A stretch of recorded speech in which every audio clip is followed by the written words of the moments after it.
Hello and welcome. आप सभी लोगों का बहुत बहुत स्वागत। माय नेम इज विजय। दोस्तों, आप सभी लोगों को पता है कि इस साल सेशन 2022 स्टार्ट हो चुका है और ऑफ कोर्स हम 11th और 12th के लिए हिस्ट्री, पॉलिटिकल, ज्योग्राफी, इकोनॉमिक ये सारे सब्जेक्ट पढ़ाने की कोशिश कर रहे हैं और साथ में फाइन आर्ट और सोशोलॉजी भी हमारा चल रहा है।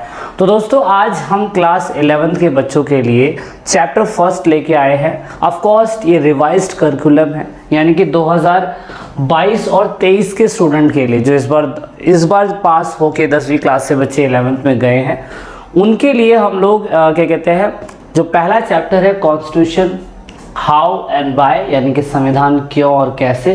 पॉलिटिकल साइंस का ये पहला चैप्टर आपको बताता है संविधान के बारे में, संविधान क्या है असल में वगैरह वगैरह, मतलब मोटा मोटा कॉन्सेप्ट आपको समझाने की कोशिश करी जाती है। तो पहला पार्ट है वीडियो का, ये आप देख सकते हो। वीडियो के पार्ट आएंगे और ऑफ कोर्स पार्ट में ही हम चैप्टर को कवर करने की कोशिश करेंगे, बट बिकॉज क्योंकि पहली वीडियो है तो आप सभी लोगों के लिए थोड़ी बहुत जानकारी आपके पास होनी चाहिए। जानकारी किस चीज़ की? दोस्तों, अगर बात करें क्लास 11 की पॉलिटिकल साइंस की बुक की, तो हमारे पास दो बुक है। इंडियन कॉन्स्टिट्यूशन एट वर्क, यानी कि संविधान सिद्धांत वाली है, और उसके बाद यहाँ पे है पॉलिटिकल थ्योरी, जिसे राजनीतिक सिद्धांत कहा जाता है। तो दोस्तों, दो बुक क्लास 11 के बच्चों के लिए इस बार एग्जाम में है, लेकिन कई सालों से ऐसा होता आ रहा था कि सिलेबस डिलीट नहीं होता था। इस बार सीबीएसई बोर्ड ने कुछ चैप्टर डिलीट करे हैं और नए टॉपिक ऐड भी करे हैं। जैसे बात कर ले इंडियन कॉन्स्टिट्यूशन एट वर्क की, तो आप देखने की कोशिश करेंगे कि यहाँ पे जो पहला बुक है उसमें से पहला चैप्टर द कॉन्स्टिट्यूशन, दूसरा चैप्टर इलेक्शन एंड रिप्रेजेंटेटिव, तीसरा है लेजिस्लेचर, पांचवा है जुडिशरी, छठा फेडरलिज्म और सातवां है आपका लोकल गवर्नमेंट। यानी कि पहला, दूसरा, तीसरा 7 चैप्टर है टोटल बुक के अंदर। वैसे तो 9 चैप्टर है, लेकिन आपको 7 चैप्टर ही पढ़ने हैं। यानी कि कुछ चैप्टर डिलीट हुए हैं। जो सेकंड चैप्टर कभी हुआ करता था स्टूडेंट के राइट से रिलेटेड, वो इस बार चैप्टर डिलीट हो गया। अगर आप एनसीईआरटी की बुक ये खोलेंगे तो सेकंड चैप्टर डिलीट है और आपको पढ़ने की जरूरत नहीं है। सेकंड चैप्टर की जगह थर्ड चैप्टर ने ले ली है, और इसलिए third chapter election and representative, यानी कि चुनाव और प्रतिनिधित्व जो है, वो पार्ट जो है इसमें हमें देखने को मिल रहा है। यानी कि ओवरऑल अगर शॉर्ट में बात करने की कोशिश करूं तो इस बुक के अंदर 7 चैप्टर है, और ऑफ कोर्स समय के साथ साथ आपको वीडियोस, लेक्चर सीरीज मिलती रहेगी और ऑफ कोर्स आप उसका लुत्फ उठाते रहेंगे। बात करें दूसरी बुक की, तो दूसरी बुक में भी आप देख सकते हो 1, उसके बाद 2 एंड 3, 4, 5, 6, 7, 8 चैप्टर, लगभग 10 थे इस बुक के अंदर, जिसमें से एक चैप्टर डेवलपमेंट वाला डिलीट कर दिया है। डेवलपमेंट के साथ साथ इन्होंने एक और डिलीट कर दिया है, आई थिंक सिटीजनशिप है इसमें। एक और चैप्टर को डिलीट हुआ है, यानी कि आप बुक देखेंगे खोल के तो आपको पता चल जाएगा। यानी कि हम पहले कौन सा बुक कवर करेंगे? हम पहले पॉलिटिकल थ्योरी वाली नहीं, हम पहले इंडियन कॉन्स्टिट्यूशन एट वर्क वाली जो बुक है, पहले ये बुक कवर होगी, कॉन्स्टिट्यूशन, इलेक्शन एंड रिप्रेजेंटेटिव, फिर धीरे धीरे सारी करके लेक्चर सीरीज आपको मिलती रहेगी। ठीक है, तो क्योंकि मैंने क्या कहा कि हम पहला पार्ट करने जा रहे हैं, हम लोग पहला पार्ट करेंगे किसका? हम पहला पार्ट करेंगे संविधान क्यों और कैसे का। तो बहुत बेसिक मोटा मोटा समझने की कोशिश करेंगे। लेकिन इस साल आप सभी के लिए एक अच्छी न्यूज़ ये है कि हमारी ईपी फैमिली टेलीग्राम अकाउंट पे भी है। तो जो भी कुछ हम पढ़ाते हैं, जो भी कुछ हम बताते हैं, वो सब आपको हमारे टेलीग्राम अकाउंट पे हिंदी और इंग्लिश मीडियम दोनों माध्यम स्टूडेंट के लिए अवेलेबल होता है। तो आप वहाँ पे ज़रूर जुड़ने की कोशिश करिएगा। वहाँ जुड़िएगा तो आपको हिंदी में मिल जाएगा कंटेंट, और हाईली रिपीटेड क्वेश्चन भी मिल जाएंगे, और साथ में आपको क्या कहते हैं सैम्पल पेपर जो ऑफकोर्स हम देते हैं वो मिल जाएंगे, अवेलेबल हो जाएंगे। और दूसरा फिर आपको ये ई पाठशाला चैनल जो हमारा टेलीग्राम अकाउंट के साथ साथ इंस्टाग्राम अकाउंट है, वो भी आपको अवेलेबल हो जाता है। तो ये थोड़ा सा मोटा मोटा आपको बताना इसलिए ज़रूरी था क्योंकि पहली वीडियो थी। जब आगे वीडियो बढ़ती चली जाएगी तो इतना कुछ बताने की आपको ज़रूरत नहीं पड़ेगी। पूरे चैप्टर के अंदर है क्या दोस्तों? पूरे चैप्टर में कि संविधान क्या है, उसके साथ साथ संविधान ऑफकोर्स सोसाइटी के अंदर, समाज में क्या काम करता है, कॉन्स्टिट्यूशन किस तरीके से, how the constitution govern on the allocation of the power in the society, संविधान किस तरीके से शक्तियों का आवंटन करता है, यानी कि बांटता है, और साथ में संविधान को कैसे नियंत्रित रखता है, ये भी बताने की कोशिश करी जाती है। And what was the way in which constitution of India was made, यानी कि ऐसा कौन सा तरीका था जिससे भारत का संविधान बनाया गया था। तो ये थोड़ा सा इंपॉर्टेंट है। यानी कि जो बच्चे इन फ्यूचर में एग्ज़ाम की तैयारी करना चाहते हैं, गवर्नमेंट जॉब की, पीसीएस की, आईएएस की, उन बच्चों के लिए तो ये चैप्टर बहुत ही ज़्यादा ज़रूरी है, क्योंकि बेसिक आपको बताया जाता है इसके अंदर। बेसिक समझते चले जाएंगे तो आपको सारी कहानी समझ में आ जाएगी। अब क्योंकि अभी आप 11वीं क्लास में थे, 11वीं क्लास में आए हो, तो एकदम से आपको डायरेक्टली टाइमलाइन वगैरह याद करने में प्रॉब्लम होगी, इसीलिए मैं थोड़ा सा इसको एक थोड़े से नए तरीके से बताने की कोशिश करूँगा। जो बुक के अंदर नहीं भी है उसको भी पार्ट को मैं एक्सप्लेन करने की कोशिश करूँगा कि आप ईजी से ईजी चीज़ों को कैच कर सके और समझ सके। क्या चीज़ समझोगे? सबसे पहले तो संविधान का मतलब समझो। चैप्टर के अंदर संविधान का मतलब नहीं बताया गया है, तो जो मैं थोड़ा सा आपको बताना चाहूँगा, संविधान असल में है क्या दोस्तों? तो संविधान शब्द का ओरिजिन जो है, असल में उसकी उत्पत्ति मैं कह सकता हूँ कॉन्स्टिट्यूट शब्द से हुई है। किस शब्द से हुई है? कॉन्स्टिट्यूट शब्द से। थोड़ा सा फोकस कर लीजिएगा। कॉन्स्टिट्यूट, इससे कॉन्स्टिट्यूट शब्द से हुई है। लैटिन भाषा में इसको कॉन्स्टिट्यूट कहा जाता है, लैटिन लैंग्वेज में, ठीक है ना। लैटिन लैंग्वेज है ये, लैटिन लैंग्वेज। तो आप देख सकते हो लैटिन लैंग्वेज के अंदर इसको लैटिना मैंने लिख दिया यहाँ पे। लैटिन लैंग्वेज जो है इसमें इसको क्या बोला गया है? कॉन्स्टिट्यूट। और कॉन्स्टिट्यूट का हिंदी में मतलब होता है स्थापित करना। क्या होता है? स्थापित करना। अगर हम देखें स्थापित करना, तो हम किसी भी चीज़ को स्थापित करते हैं, किसी भी चीज़ को बताते हैं, बनाते हैं, तो स्थापित करना हो गया हमारा कॉन्स्टिट्यूट। ठीक है, इतना क्लियर रहना चाहिए आपको मोटा मोटा। तो इसीलिए इस शब्द को, कॉन्स्टिट्यूट शब्द को ही स्थापित करने को ही बाद में कॉन्स्टिट्यूशन बना दिया गया। और इसका मतलब गठित करना होता है, बनाना होता है। और इस शब्द की उत्पत्ति, कॉन्स्टिट्यूट शब्द की उत्पत्ति जो थी वो कहाँ से हुई? वो लैटिन भाषा से हमें देखने को मिली।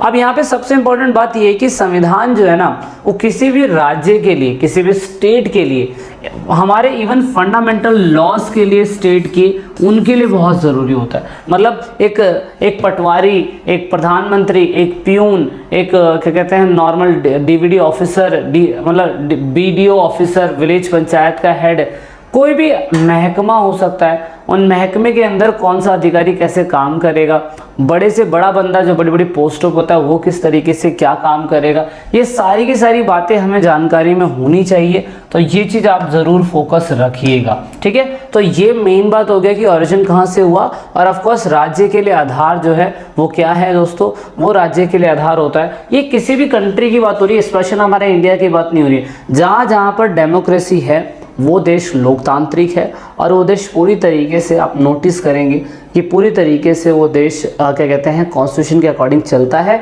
तो वहाँ पे फंडामेंटल लॉज हमें देखने को मिलते हैं, 200% हमें देखने को मिलते हैं। तो अभी हमें क्या समझना है, क्योंकि हम पूरे कंट्री का देख रहे हैं, सभी जगहों का देख रहे हैं, तो हमें ये पता होना चाहिए कि संविधान के टाइप कितने प्रकार के होते हैं। तो संविधान 4 टाइप के होता है दोस्तों। नंबर 1 होता है रिटन कॉन्स्टिट्यूशन, ऐसा संविधान जो लिखा गया हो। तो हमारा भारत का संविधान लिखित संविधान है, लिखा हुआ है। अनरिटन कॉन्स्टिट्यूशन, ऐसे बहुत सारी कंट्री हैं जिनका संविधान लिखा नहीं गया है। तो दोस्तों जिनका संविधान लिखा नहीं गया है, ऐसी भी कंट्रियां हैं। तो ऐसी भी कंट्रियां कौन सी हैं? You need to find this. आप इसे फाइंड ज़रूर करिएगा और ई पाठशाला चैनल पे कमेंट करिएगा और बताइएगा कि हाँ भाई ऐसी भी कोई कंट्री हो सकती है जिसका कॉन्स्टिट्यूशन जो है वो अनरिटन भी है। तो 2 टाइप के कॉन्स्टिट्यूशन हो गए। वीडियो अच्छी लगती है तो लाइक शेयर सब्सक्राइब जरूर करते रहिएगा। और ये है दूसरा दोस्तों रिजिड कॉन्स्टिट्यूशन, और दूसरा है फ्लेक्सिबल कॉन्स्टिट्यूशन। यानी कि संविधान में भी टाइप होते हैं। संविधान 2 प्रकार के होते हैं, सभी को पता है, लिखित होता है और अलिखित होता है। रिटन होता है और क्या कहते हैं अनरिटन होता है। लेकिन संविधान में भी आप देखेंगे कि rigid constitution and flexible constitution देखे गए हैं। रिजिड कॉन्स्टिट्यूशन का मतलब सिंपल शब्दों में ऐसा संविधान जिनको बदला ना जा सकता हो। देखो हमारा भारतीय संविधान जो है ना, मैं एग्जाम्पल के लिए बता रहा हूँ, हमारा भारतीय संविधान दोनों है। हमारा भारतीय संविधान रिजिड भी है, बदला भी नहीं जा सकता, और कहीं कहीं पे फ्लेक्सिबल भी है, जिससे आसानी से बदला जा सकता है। तो हमने अपने संविधान में अलग अलग कैटेगरी के लिए अलग अलग चीज़ें छोड़ रखी हैं। मतलब कुछ ऐसे काम जिनको करना बहुत मुश्किल हो जाता है, उसके लिए बहुत बड़े लेवल पे हमें संपूर्ण बहुमत लेने की ज़रूरत है, फुल मेजॉरिटी लेने की ज़रूरत है। और ऐसा संविधान भी हमारे संविधान की विशेषता है कि वो लचीला भी है।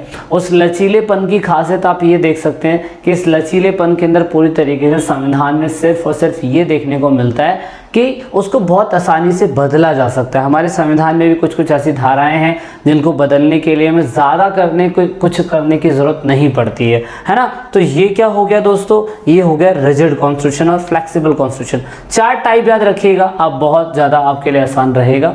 कॉन्स्टिट्यूशन की विशेषताएं आपकी बुक में बहुत अच्छी तरीके से लिखी हुई है।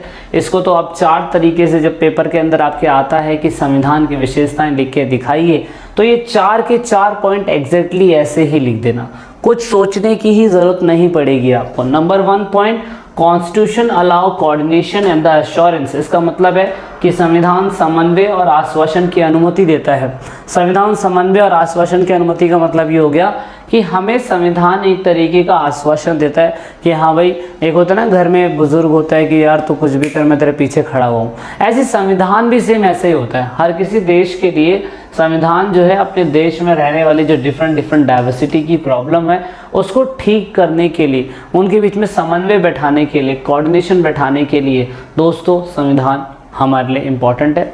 तो some rules for all the members, ऐसे नियम और कायदे कानून जो सभी के लिए समान होते हैं। तो ये दूसरा है specification of decision making power, यानी कि हर किसी को समाज में ये बताया गया है कि सबकी पावर जो है डिफाइन करी गई है। एग्जीक्यूटिव, न्यायालय, विधायिका, कार्यपालिका, सबके काम अलग तरीके से बताए गए हैं। तीसरा पॉइंट जो है वो limitation of the power of the government. इसमें ये दिखाने की कोशिश करी गई किस तरीके से समाज में जिन लोगों को भी हम चुन के लाते हैं सत्ता के अंदर, उनकी शक्तियों के ऊपर पाबंदियां भी है ताकि वो अपनी शक्तियों का मिसयूज ना कर सके। इसलिए हम उनकी पावर के ऊपर रिस्ट्रिक्शंस लगा देते हैं, प्रतिबंध लगा देते हैं। चौथा पॉइंट हमें बताने की कोशिश करता है कि aspiration and the goal of the society, यानी कि किसी भी समाज की आकांक्षाओं को पूरा करने के लिए पूरी तरीके से संविधान का काम होता है। संविधान पूरी तरीके से समाज में रहने वाले सभी लोगों को ये इंश्योर करने की कोशिश करता है कि वो सोसाइटी के वेलफेयर की बात कर रहा है। और यहाँ पे फंडामेंटल आइडेंटिटी की बात करें लास्ट में कि पूरे संविधान का मौलिक पहचान क्या है। मौलिक पहचान संविधान हमें ये बताने की कोशिश करता है कि सोसाइटी में किसके पास क्या अधिकार होने चाहिए। इसीलिए इसी बेस्ड पे इसको 2 टाइप में बांटा गया है। नंबर 1 है पॉलिटिकल आइडेंटिटी, दूसरा है मोरल आइडेंटिटी, दूसरा है मोरल आइडेंटिटी। दोस्तों पहली जो आइडेंटिटी है ना पॉलिटिकल आइडेंटिटी, तो वो बताता है कि असल में ये रूल्स एंड रेगुलेशंस लोगों को एक्सेप्ट करने चाहिए, वो पॉलिटिकल आइडेंटिटी के हिसाब से हो जाता है। दूसरा मोरल आइडेंटिटी, खुद से ही इंसान के मन में ये होता है कि भाई हमें क्या चीज़ करनी चाहिए और क्या चीज़ नहीं करनी चाहिए। ये तो वैसे भी होती है ना। इसीलिए लास्ट में अगर हम बात करें तो संविधान हमें इक्वालिटी, लिबर्टी, सिक्योरिटी और पीस, यानी कि स्वतंत्रता, साथ में समानता, शांति और सुरक्षा ये प्रदान करता है। इवन वो पूरा तरीके से कोशिश करता है कि सोसाइटी में संविधान पे ही सारी अथॉरिटी बनी रहे। इतना अगर आपने सीख लिया तो इसका मतलब ये है कि आप चैप्टर के बेसिक चीज़ों को समझ पा रहे हैं, आप बेसिक चीज़ें पढ़ पा रहे हैं। तो यहाँ पे अगर आप ईपी फैमिली के साथ नहीं जुड़े हैं तो ज़रूर जुड़ने की कोशिश करिएगा, क्योंकि ईपी फैमिली आप सभी के लिए ला रहा है इस बार पूरी तरीके से नए नोट्स, नए चीज़ें, और ऑफ कोर्स अब हम डेली लाइव लाते हैं आप सभी लोगों के लिए, तो वो भी एक चीज़ है। तो मिलते हैं नेक्स्ट पार्ट में आप सभी लोगों से जल्दी। आई होप ये वीडियो आपको कुछ वैल्यू दे के गई होगी। अगर आपको लगता है कि इस वीडियो में कुछ वैल्यू है आपके लिए तो ज़रूर चैनल को सब्सक्राइब करिए, वीडियो को लाइक करिए और जल्दी से हमें अलविदा कहिए। वीडियो के अगले पार्ट में जल्द से जल्द मिलेंगे। जब तक के लिए जय हिंद, जय भारत, वंदे मातरम।